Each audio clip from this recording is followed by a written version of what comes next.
We got that recapped on YouTube. You go to our New Ransom Church of the Living God YouTube page, and you'll see the service from yesterday.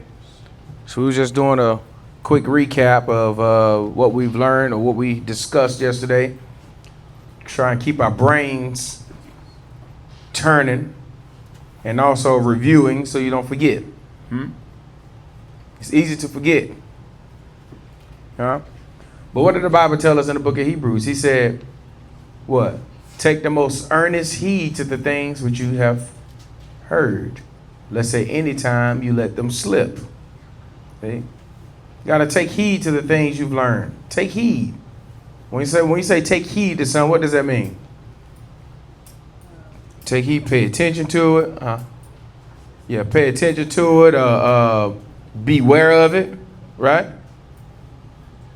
I go someplace and a person acting a little funny. I start taking heed to them. I start paying a little bit more attention to that person.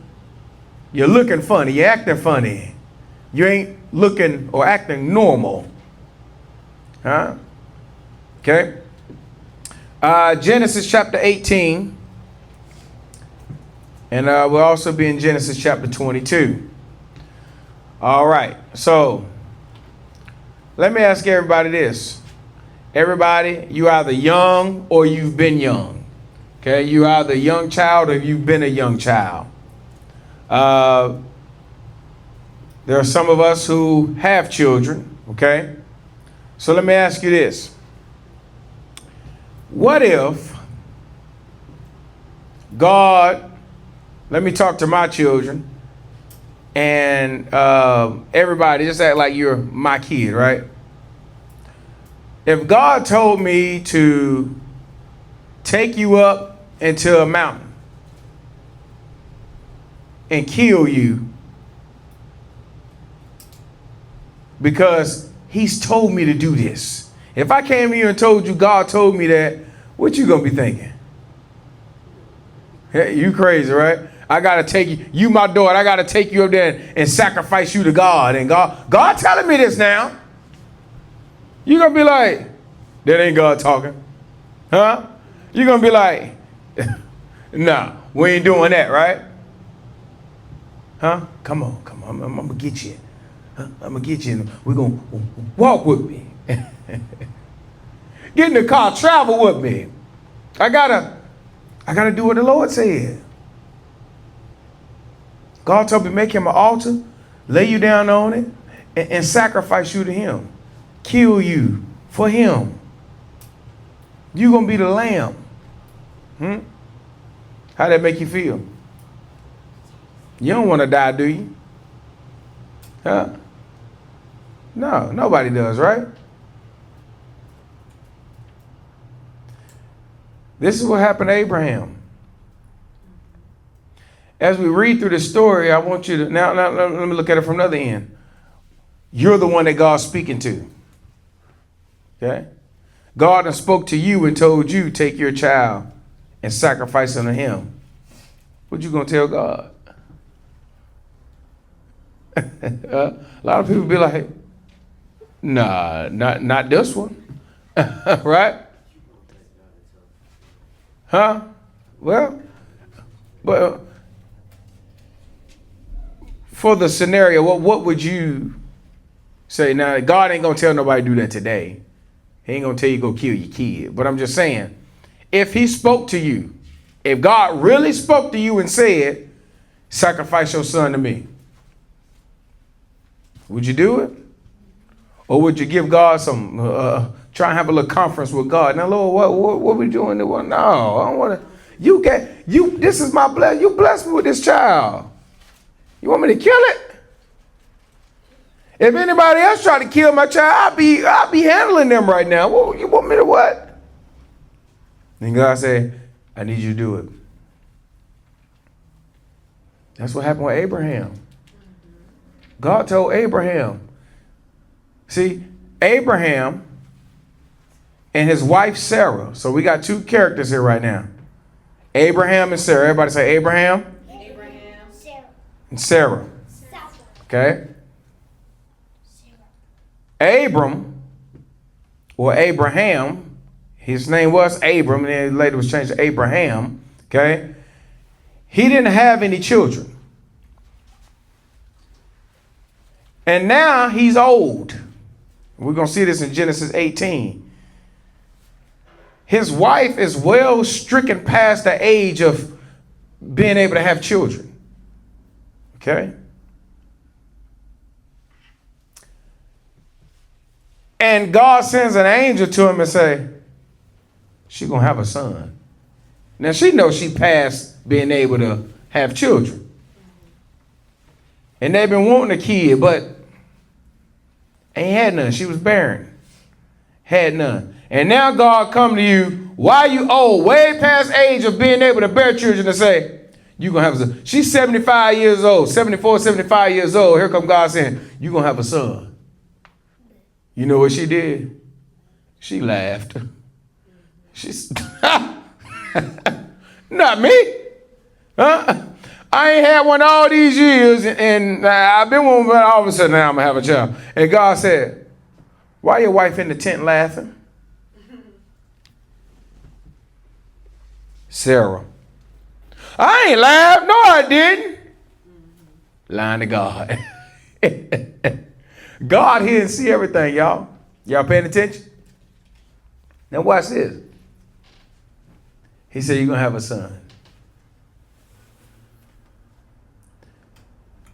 He waits 25 years before the son actually came. He was 75 when God told him. She was 74. At 100 years old, now she becomes conceiving. I think she was 99 at the time he was 100. Waited 25 years. Now, if God tell you he going to bless you, do you expect it to happen in 25 years? You're like, I mean, come on now. Yeah. Right? Come on. What I need? Why I waiting that long for? That's what I'm telling you. Look, patience. If you go and read the Bible, you'll see how people had to wait for God. Yeah. You see what happens when people got impatient and tried to help God out. Mm-hmm. It didn't turn out good for them. And you see those who actually waited on the Lord, and it ended up good for them. If God promised you a blessing, ain't nothing going to happen to you, and you ain't leaving nowhere till you get it. And if you do die waiting on it, die with hope that it was going to come to pass. Y'all with me? There was a lot of people, God promised them to enter into the promised land. It was promised to them, but they never saw it. But they died believing that it was going to be received, that they was going to get there. They didn't doubt. See? 25 years. Now, within those 25 years, you're 75, right? 74, 75, God promised you a son, and you think, oh, well, I'm well stricken past these years. God said he's going to do it. The preacher said it's going to happen. I'm waiting, and it ain't happened yet. The preacher must have been lying to me. He ain't lying. You just keep on waiting. God must have lied because I gave God a date, and he didn't meet the date. I told God, I want this done before the end of the year. And it's getting close to the end of the year.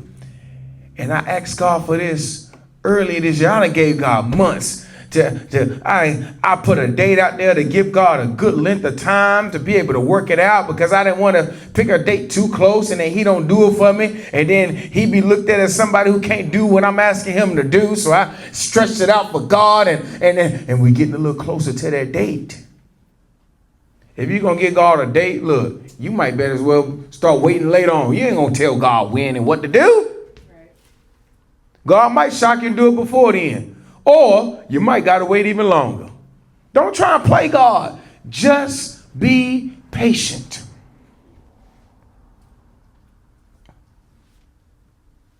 And if you're not going to be patient, you know what God will do? He'll keep you waiting so you can learn patience. Ooh, hallelujah. Huh? God will keep you waiting longer and longer and longer. He can do that till he work patience in you. And you say, you know what?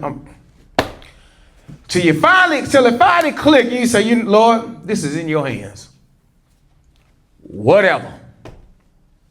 I can't control it, but I do know one thing. I'm winning. I testified to y'all how I tried to blackmail God. I told God he gonna show me who my wife is, and if he don't show it by such and such date, then I was gonna go marry whoever I wanted to. And then if I would have married myself in a mess, then I would have been trying to point my finger at God. God, this your fault. If you just would have if you just would have answered my prayer by June 10th, then I would have been all right. And I told you what I was going to do if you didn't do it. And so I went and did it. So apparently you wanted this for me, and now it ain't working out. Some people be trying to go to God like that.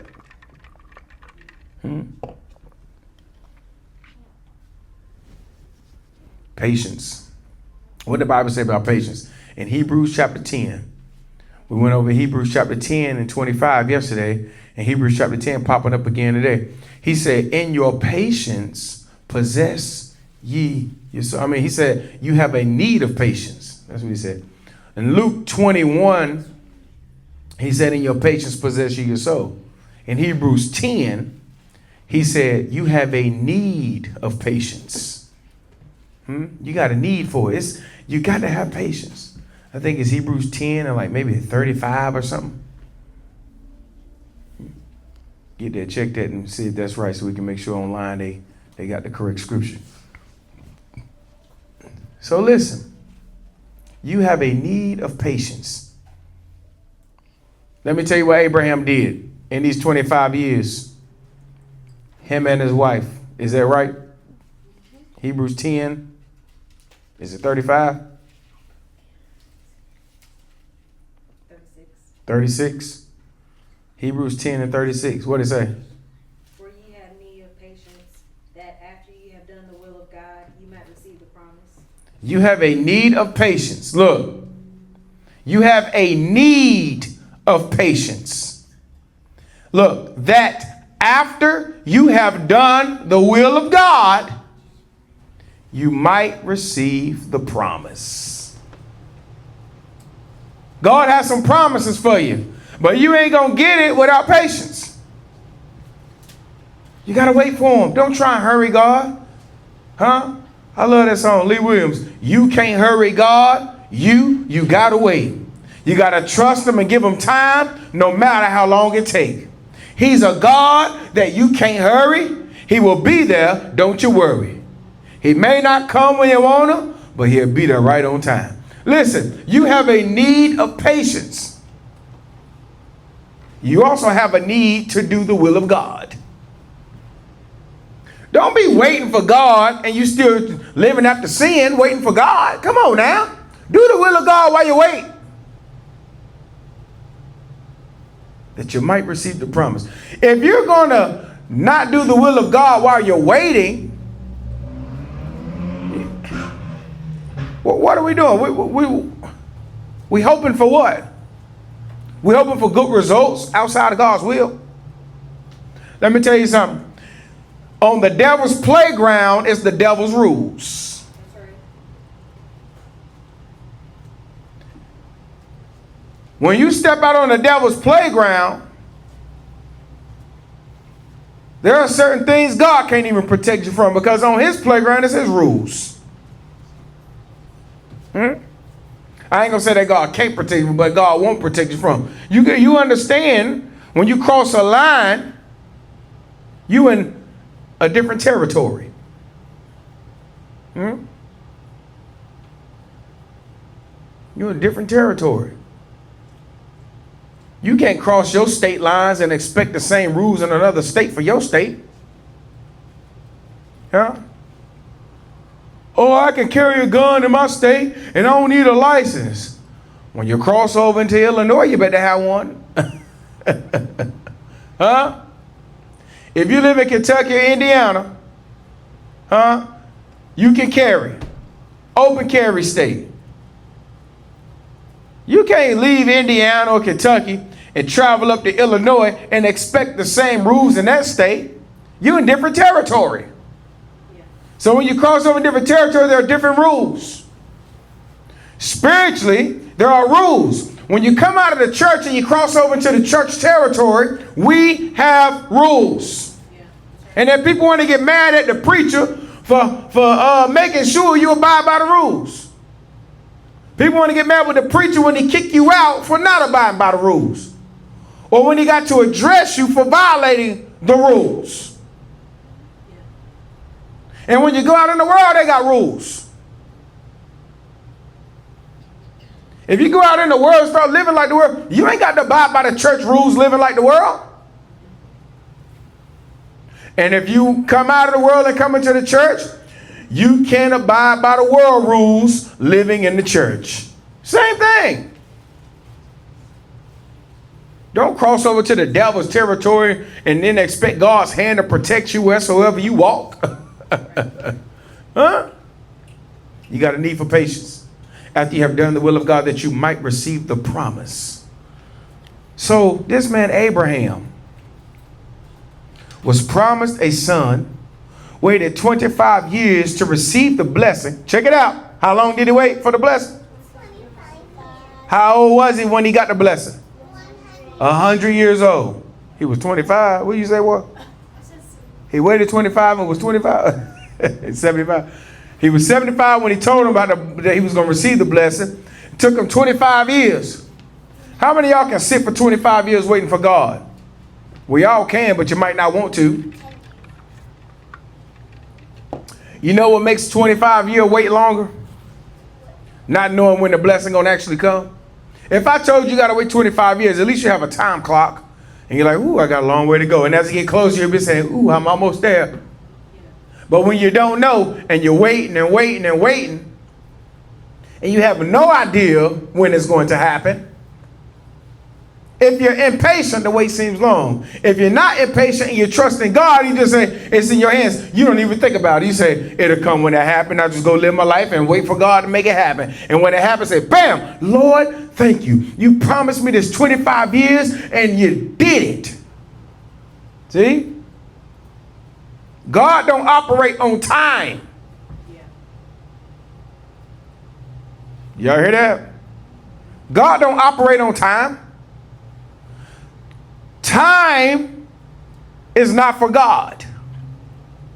God created time for us. The first day, second day, third day, fourth day. These days were not made for God. It was made for us. God operates outside of time. So to him, it really ain't a wait. It's just, I haven't done it yet, or I'm coming. Huh? You can be praying and God can send the answer, and then the devil be trying to hold the answer up. Oh, people don't believe that. Yeah. You be praying, God will hear you the first day you pray. Huh? That's what happened with Daniel. Daniel prayed for 21 days. 21 days. And when his answer finally came, when the blessing finally got there and it came, this is what the angel told him. He said, God had me on my way with your answer the first day you prayed.